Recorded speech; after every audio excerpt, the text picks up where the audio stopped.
নমস্কার বন্ধুরা, Bengali blog পয়েন্টে সবাইকে স্বাগত। আজকে শ্রাবণ মাসের প্রথম সোমবার, তাই আমাদের সবার ইচ্ছে হলো তারকেশ্বর বাবার মন্দিরে জল ঢালতে যাব। যেই কথা সেই কাজ, আমরা খুব ভোরে ভোরে উঠে বাবার মন্দিরের দিকে রওনা হলাম। আমরা খুব সকাল সকালে বাবার মন্দিরে পৌঁছে গেছি তারকেশ্বর। তো ওই দিন প্রথম সোমবার, যেহেতু প্রচুর ভিড় হবে, সবাই সোমবারে জল ঢালতে যায়। অন্য দিনও ভিড় হয়, সেই অনুপাতে সোমবারে ভিড়টা হয় বেশি। তাই অনেক দূর আমাদের গাড়িটা থামিয়ে দিল। তো ওখান থেকে নেমে আমরা বেশ অনেকটা পথ হাঁটা শুরু করলাম। অনেকক্ষণ হাঁটতে হাঁটতে তারপর শেষমেশ তারকেশ্বরের মন্দিরের কাছাকাছি পৌঁছে গেছি। তারপর আস্তে আস্তে ভিড় ঠেলে আমরা ভিতরে ঢোকা শুরু করলাম।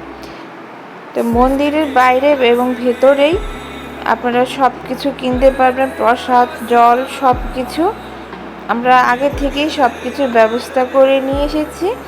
এসে সব কিছু নিয়ে আস্তে আস্তে এবার মন্দিরের ভেতরে প্রবেশ করলাম। আমরা তারকেশ্বরের দুধ পুকুরের সামনে দিয়েই ভেতরে ঢুকেছি। যেহেতু ভিড় প্রচণ্ড, তার জন্য দুধ পুকুরে নেমে স্নান করার কোনো অনুমতি নেই। এখানে ভিতরে আপনারা সব কিছু পেয়ে যাবেন, মালা, ফুল, জল, দুধ, যে যেরকম ইচ্ছে সেরকম দিতে পারবেন। আমরা ভিতরে ঢুকে কোনোভাবে বাবার মাথায় জল ঢাললাম। প্রচণ্ড ভিড়, সেখান থেকে তাড়াতাড়ি জল ঢেলে আমরা বেরিয়ে পড়েছি। এবার আস্তে আস্তে আমরা বেরোতে শুরু করলাম। এর আশেপাশে আপনারা প্রচুর নিরামিষ হোটেল পাবেন, আপনারা চাইলে এখানে নিরামিষ প্রসাদ খেয়ে যেতে পারেন। এখানে এখনও প্রচুর মানুষ ঢুকছে, সারাদিনই মানুষ ঢোকে, প্রচণ্ড ভিড়। তবে সকালে আমরা যেই সময় ঢুকেছি সেই অনুপাতে দুপুরের দিকে প্রায় ভিড়টা কমে গেছে। আমরা আস্তে আস্তে এখানে প্রসাদ নিয়ে আমরা গাড়ির উদ্দেশ্যে রওনা হলাম। আমরা তারকেশ্বর পুজো দিয়ে দুপুরের মধ্যে বের হয়ে গেছি।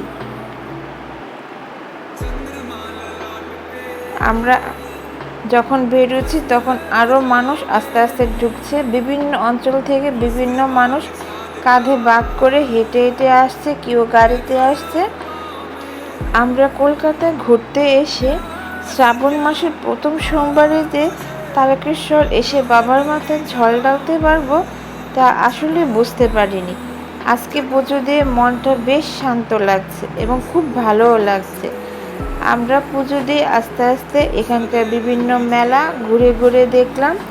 এর ফাঁকে ফাঁকে বিভিন্ন মন্দিরও আছে। এখানে যারা হেঁটে আসছে তাদের জন্য জলের ব্যবস্থা করা আছে, এবং এই যে নীলধারী পোশাক পরা অনেক ভলান্টিয়াররা আছে যারা বিভিন্ন সমস্যায় ভক্তদের সাহায্য করে থাকে। আমরা তাড়াতাড়ি তারকেশ্বর থেকে বেরিয়ে চলে গেলাম আরেকটা মন্দির দর্শনে। সেটা হচ্ছে হুগলি জেলার বারুইপুর ব্রহ্মদত্ত মন্দির। খুব চমৎকার একটা মন্দির। পশ্চিমবঙ্গের মধ্যে এটা দ্বিতীয় বৃহত্তম মন্দির। আসলে কলকাতার মধ্যে এত সুন্দর সুন্দর মন্দির আছে, তা না গেলে বোঝাই যায় না। আমরা খুব অল্প সময়ে ওই মন্দিরের কাছে চলে গেলাম। এটাকে সবাই বলে পশ্চিমবঙ্গের দ্বিতীয় সবচেয়ে বড় মন্দির। আমরা গাড়ি থেকে নেমে বেশ অনেকটা হেঁটে মন্দিরের ভিতরে প্রবেশ করলাম। গাড়ি থেকে বেশ খানিকটা দূরে হচ্ছে এই মন্দির। বেশ খানিকটা জায়গা জুড়ে এই মন্দিরটা তৈরি করা হয়েছে। এই মন্দিরটা এবং মন্দিরের আশেপাশে যে পরিবেশটা না দেখলে বুঝতেই পারবেন না যে কত সুন্দর। মন্দিরে ঢোকা মাত্র একটা যেন শান্তি ভাব চলে আসে।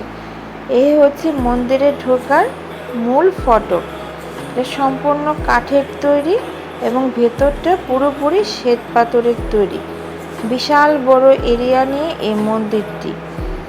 চমৎকার একটা মন্দির। এখানে মন্দিরের ঠিক মাঝখানে একটা শ্বেত পাথরের কচ্ছপ রাখা আছে, যেখানে ফুল দেওয়া আছে। সম্ভবত এখানে পূজা করা হয়। এই সেই কচ্ছপটা তার পাশেই রয়েছে এখানে যজ্ঞ করার জায়গা, যাকে আমরা হোমারতি বলি। তারপর সামনের দিকে গিয়ে সেই আসল মন্দির, ব্রহ্মা বিষ্ণু শিব। এই ব্রহ্মা বিষ্ণু শিব একই সাথে ওনারা রয়েছেন। এই মন্দিরটি পশ্চিমবঙ্গে মাত্র একটি মন্দির। পশ্চিমবঙ্গের বাইরেও ঠিক এরকমই আরও 3টা মন্দির রয়েছে। ওইসব মন্দিরের আদলেই এই মন্দিরটি 15 সাল থেকে তৈরি করা হচ্ছে, এখনও এই মন্দিরটি কমপ্লিট করা হয়নি। ঠিক এই মন্দিরে আমরা নমস্কার পুজো দিয়ে চলে এলাম নিচের দিকে। নিচের দিকের জায়গাটাও বেশ বড়। এর ভেতরে রয়েছে বাবা মহেশ্বরের মন্দির।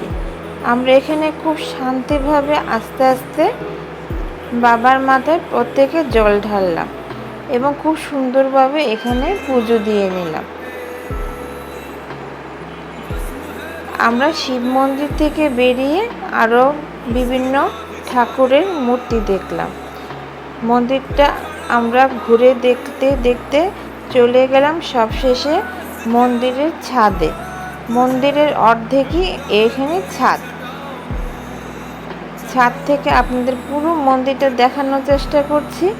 আশা করছি আপনাদের খুব ভালো লেগেছে। আপনারা অবশ্যই চেষ্টা করবেন একবার এই মন্দিরটি ঘুরে যেতে।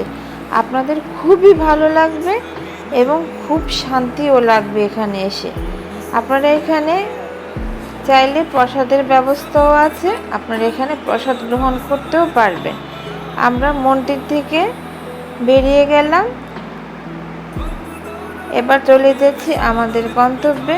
আশা করি আপনাদের এই ব্লগটি খুব ভালো লেগেছে। আবারও দেখা হবে নতুন কোনো ব্লগে। তার আগে অবশ্যই আমার ব্লগটি যারা দেখছেন তারা অবশ্যই সাবস্ক্রাইব করতে ভুলবেন না। আবারও দেখা হবে নিত্য নতুন কোনো ব্লগে। ধন্যবাদ সবাইকে ব্লগটি দেখার জন্য।